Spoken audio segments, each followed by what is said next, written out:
This is the way the world ends. This is the way the world ends. This is the way the world ends, not with a bang, but a whimper. The poet T.S. Eliot knew us well. We look for the bang. We look for the big production when it comes to the end of the world. And it sounds as if this is what Jesus is giving us this morning in the gospel reading. It is the end of the world as we know it. That's great. It starts with earthquakes, birds and snakes, and airplanes. But maybe Lenny Bruce would be afraid. And no one seems to feel fine in this version. Those who especially don't feel fine are those who are being betrayed by family and friends. And Jesus says that there are those who will be killed. But in the end, this destruction of which Jesus speaks, this world ending, is not exactly the kind of mega blockbuster summer tentpole movie production that we might imagine at first. There's not as much of a bang as we might think. There are no meteors and there are no aliens invading. What is being described, however, is most certainly a ripping of the fabric of the cosmos, of what we thought we knew and trusted. It is the end of God's universe, at least as the people saw it then. Because Jesus' statement was at first about the destruction of the temple. And that is the way the world ends. You see, the temple was the abode of God. It was God's house. The temple was the center of worship of the religion of that day. And by reports that we have from ancient sources, as well as our gospel reading this morning, the temple was made of noble stones, filled with wealth and the offerings of the people of God. And this particular temple was reconstructed by Herod, a Roman ruler before the time of Jesus. Herod the Great, he was called. And there was more than a little speculation that this great temple was built in such an opulent manner to show the wealth and to secure the legacy of this Herod the Great. And it was a great structure, a fitting tribute to a God that was seen as solid and strong. And we can only presume that when the people saw this temple, that they thought of the strength, of the solidity of this God. After all, this temple was where the worship of God occurred. This temple was where the incense from the sacrifices of the people drifted up to God. It was almost as if God lived there among the people. And then we hear Jesus saying, "There shall not be left here one stone upon another that will not be thrown down." All of them. And that is the way the world ends. Because sometimes we think what we have is secure and solid. That this stone on which we stand is solid. Until it isn't. I remember when Dina and I were both at the University of Georgia, we would occasionally go out to the botanical gardens there in Athens to stand on a stone. Many times we would go there together, but just as often I would go there by myself too, and those times I would follow the orange trail. If you've done much hiking, you know the colored marks that are cut into the bark of trees to guide you, to help you know that you are on the right trail, that you are not lost. And the orange trail would take you back through those woods alongside the Oconee River.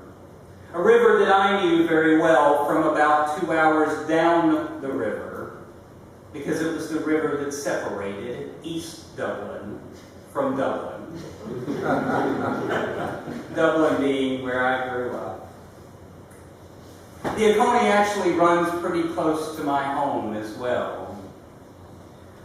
Remember fairly recently, the kids and I and my mother went out there, and she was telling me about this ferry that would take people from one side to the other at that landing.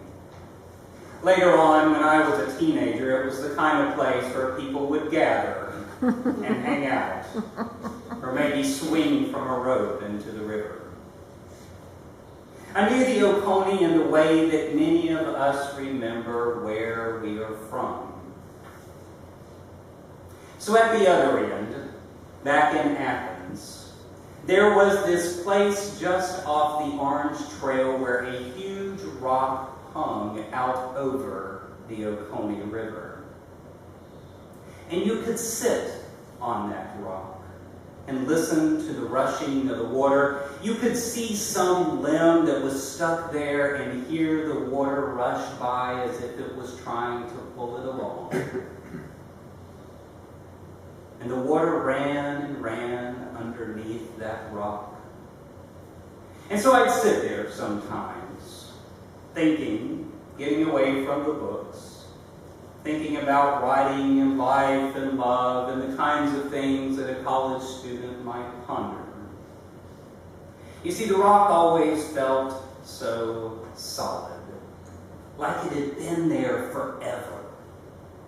And you felt like you could just sit there forever, too. But then, one day, it was gone. I'm not kidding. The rock was simply gone. The rock that we thought was so secure, the rock that both Dina and I had sat on looking over this river, it was just gone.